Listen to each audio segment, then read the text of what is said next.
Strategy and Ops, Climate Hazard Mapping for Business and Infrastructure Masterclass. Welcome to Session 1. In this session, we'll focus on 5 major climate hazards and how they affect assets, operations, and communities. You'll learn how to identify these hazards, understand their impacts, and communicate risk clearly to decision makers. Climate risk comes from 3 things working together: the hazard, the exposure, and the vulnerability. The hazard is the event itself, like a flood, wildfire, or storm. Exposure is what sits in the path of that event: people, buildings, equipment, or infrastructure. Vulnerability is how well those things can withstand the impact or recover afterward. Here's a simple example. 2 facilities face the same hurricane. One has elevated equipment and a backup power system. The other has older infrastructure and no redundancy. The hazard is the same, but the outcomes are very different. This framework helps you see where the real risk is, not just where hazards are located. We'll use this approach throughout the masterclass. This masterclass focuses on 5 major climate hazards. Each one creates different types of stress on people, buildings, and systems. Extreme heat happens when temperatures stay very high for long periods. It puts pressure on power grids, transportation, and public health. Drought occurs when rainfall is very low for an extended time. Water supplies drop, soils dry out, and wildfire risk increases. Flooding happens when too much water collects in one area. Heavy rain, storm surge, or overflowing rivers can overwhelm roads, buildings, and drainage systems. Wildfire is fast-moving fire through dry vegetation. It threatens homes, roads, power lines, and air quality. Severe storms bring strong winds, heavy rain, and sometimes tornadoes or storm surge. They can damage structures and interrupt essential services within minutes. These hazards often interact. Drought dries out vegetation and increases wildfire risk. Heavy rain after a long dry period can cause flash flooding. When hazards stack like this, the overall impact becomes much stronger. That's why we need to map them together, not one at a time. Extreme heat puts pressure on many systems at once. Infrastructure feels it quickly. Power grids face heavy demand, and outages become more likely. Roads can soften or buckle, and both rail and aircraft performance decline in very hot weather. Businesses see higher electricity costs as cooling systems run harder. During peak heat, brownouts or blackouts can interrupt operations with little warning. Communities feel the health effects. Outdoor workers face risks like heat exhaustion and heat stroke. Older adults, low-income households without reliable cooling, and people with health conditions are especially vulnerable during long heat waves. Extreme heat creates energy, operational, and health challenges at the same time, so planning needs to address all 3. Drought develops slowly, but the impacts are immediate once it takes hold. Infrastructure begins to shift as soils dry out. Roads can crack, underground pipes may break, and reservoirs drop, which reduces hydropower output. For businesses, drought limits water supply. Agriculture struggles first, but any industry that relies on steady water, like manufacturing, food processing, or data cooling, may need to slow down or adjust operations. Communities feel the effects through water restrictions, higher food prices, and increased wildfire risk. Dry, smoky conditions can also worsen air quality. Because drought builds over time, monitoring water levels and soil conditions early helps spot rising risk before major disruptions occur. Flooding causes more economic damage than any other climate hazard. Infrastructure feels the impact right away. Drainage systems overflow, and roads and bridges can shut down within minutes. Electrical rooms and equipment in low areas often take on water and fail. For businesses, flooding is highly disruptive. Inventory and equipment can be destroyed, and operations may stop for days or weeks. Hurricane Harvey showed how far these impacts can reach. Flooding forced the nation's largest refinery in Port Arthur to close, along with several others. Fuel supplies tightened and gasoline prices rose across the country. One regional event created national consequences. For communities, the challenges are immediate and long-lasting.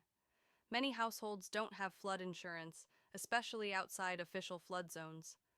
Flooded roads make it harder to reach healthcare, groceries, or emergency services.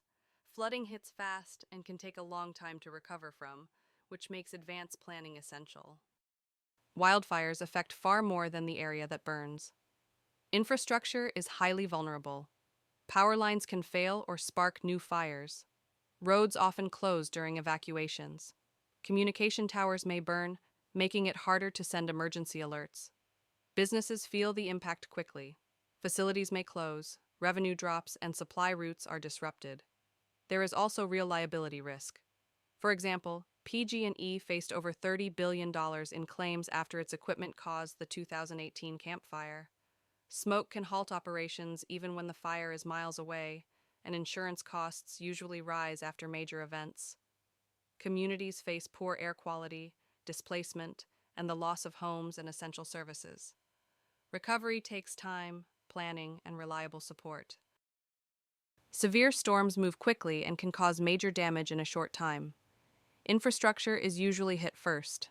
Strong winds tear off roofs, knock down trees, and bring down power lines. Along the coast, storm surge can flood key facilities and leave long-lasting damage. For businesses, storms often lead to sudden shutdowns. Some sites need to evacuate with little notice. Buildings can be damaged by wind or debris, and power outages can halt operations immediately. For communities, evacuations create displacement. People without transportation or with medical needs face the most challenges. Families with pets may also struggle to leave quickly. Severe storms escalate fast, so response plans must be simple, clear, and ready to activate. Mayfield, Kentucky candle factory owner faced lawsuits after workers were threatened with termination if they left before the disaster struck.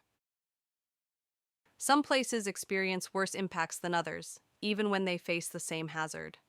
This comes down to differences in vulnerability. First, some areas are exposed more often or for longer periods. Frequent heat waves or long droughts put steady pressure on people, infrastructure, and services. Second, the landscape itself matters. Areas with limited water, dry vegetation, or poor soil conditions have a harder time absorbing or buffering climate stress. Two locations can face the same hazard but respond very differently. Third, the people who live there make a difference. Households with fewer resources have less ability to prepare, evacuate, or recover. Older adults may have health or mobility challenges.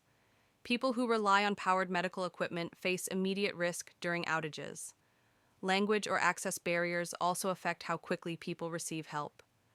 These factors often overlap, and when they do, impacts increase. Hazards can also stack. For example, in California, long droughts dry out vegetation while heat waves intensify fire conditions. When multiple hazards line up, the overall risk becomes far greater than any single event on its own. This graphic shows how climate vulnerability is determined by the combination of climate hazard exposure, geographic/environmental sensitivity, and socioeconomic conditions that shape a community's ability to cope and recover. Hazard indices take complex measurements and convert them into simple categories that support quick decisions. The Air Quality Index is a good example.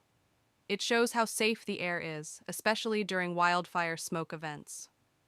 When levels move from moderate to unhealthy, agencies may advise people to stay indoors, use masks, or limit outdoor activity. Schools may close. For businesses, the AQI helps decide when to shift outdoor work or move teams to remote operations. The U.S. Drought Monitor works the same way. It ranks drought from D0, which is abnormally dry, up to D4, which is exceptional drought. These categories trigger real actions. At D2, or severe drought, federal assistance programs begin. Farmers become eligible for support, and lenders start reassessing agricultural risk. Water allocation decisions often follow these classifications as well. The main point is simple. Hazard indices turn technical data into clear, shared signals that guide planning and response. Now let's look at the tools used to rate wind and storm strength. The enhanced Fujita scale measures tornado intensity. It ranges from EF0 to EF5 and is based on the damage left behind. An EF0 tornado may break branches or damage shingles. An EF5 tornado can level well-built homes and toss vehicles long distances. These ratings help improve warning systems and guide wind-resistant building standards. The Saffir-Simpson scale is used for hurricanes. It ranks storms from Category 1 to Category 5 based on wind speed. Category 1 storms cause limited damage. Category 5 storms cause catastrophic damage with winds over 157 miles per hour. Emergency plans often shift at Category 3 and above when evacuations and major resource movements begin. These scales also influence building codes. For example, in Florida, construction standards are tied to the wind speeds associated with different hurricane categories. The key point is that both scales provide clear thresholds. They help planners, engineers, and emergency teams make fast, consistent decisions before and after a storm. To help organizations quickly understand which climate hazards matter most to them, we use a simple hazard profiling checklist. It focuses attention on the hazards most likely to disrupt operations and the thresholds that trigger action. This keeps risk monitoring practical and aligned to day-to-day decision-making. The checklist focuses on 5 steps. Step 1. Identify relevant hazards. Start by listing the hazards that realistically affect your location, such as extreme heat, coastal flooding, severe storms, or wildfire. Use recent climate records and local projections to confirm whether each hazard is chronic, seasonal, or event-driven. Step 2. Define exposure. Determine what is actually at risk. This could include people, infrastructure, supply chains, IT assets, or essential services. The more specific you are, such as naming buildings, equipment, or vulnerable populations, the easier it becomes to map risk. Step 3. Assess vulnerability. Evaluate factors that make the exposed assets more sensitive. For example, older buildings, limited cooling capacity, or outdoor workforces elevate vulnerability. For communities, this may include age, income, disability status, or lack of air conditioning access. Step 4. Set operational thresholds. This is where the assessment becomes practical. Define the thresholds that require action. For example, heat index greater than 38 degrees Celsius triggers modified work hours. 150 millimeters of rainfall in 24 hours triggers facility flood checks. Fire danger index. Extreme triggers shutdown of outdoor operations. Clear thresholds reduce uncertainty and create predictable decision points. Step 5. Define required actions. For each threshold, outline what must occur, adjusting operations, activating cooling shelters, deploying backup pumps, notifying staff, or shutting down equipment. These actions become the core of your resilience playbook. To make this real, consider a coastal logistics facility that developed a simple hazard profile for heat and flooding. Extreme heat threshold. The facility set a trigger of 38 degrees Celsius, 100 degrees Fahrenheit, because equipment failure rates rose sharply above that point. When temperatures exceed this threshold, the operations team shifts loading work to early morning, activates shade structures, and increases heat monitoring for staff. Flooding threshold. The site identified 0.6 meters of local road flooding as the point where delivery trucks cannot safely enter. When this threshold is forecast, the facility accelerates outbound shipments, reroutes trucks, and moves critical stock to higher shelving. Why this matters. These thresholds are simple, measurable, and directly linked to operational decisions. They help teams move from general climate awareness to concrete, predefined actions that reduce downtime and protect workers and assets. A short, clear hazard profile like this ensures decision makers know exactly when to act and what to do, rather than relying on ad hoc judgment during an event. Welcome to your quick knowledge check. This 5-question quiz reinforces key concepts from Session 1. Answer each question based on what you've learned about climate hazards, impacts, vulnerability, and hazard indices. Question 1. What three elements combine to create climate risk? A. Hazard, exposure, vulnerability. B. Hazard, response, preparedness. C. Mitigation, adaptation, finance. D. Forecasting, infrastructure, recovery. Question 2. Which of the following is an example of how extreme heat affects infrastructure? A. Coastal road washouts. B. Grid strain and reduced rail air performance. C. High river sedimentation. D. Stronger storm surge impacts. Question 3.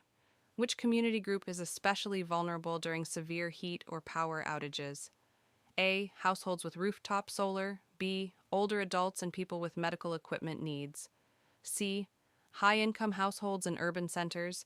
D. Remote workers with flexible schedules. Question 4. What is the main purpose of hazard indices like the AQI or U.S. Drought Monitor? A. To produce detailed engineering models. B. To create complex climate projections. C. To convert data into simple categories that guide decisions. D. To forecast long-term financial losses. Question 5. Which statement best describes compound risk? A. A hazard that occurs only once every decade. B. A hazard that is fully mitigated by early warning systems. C. Multiple hazards interacting to intensify overall impact. D. A hazard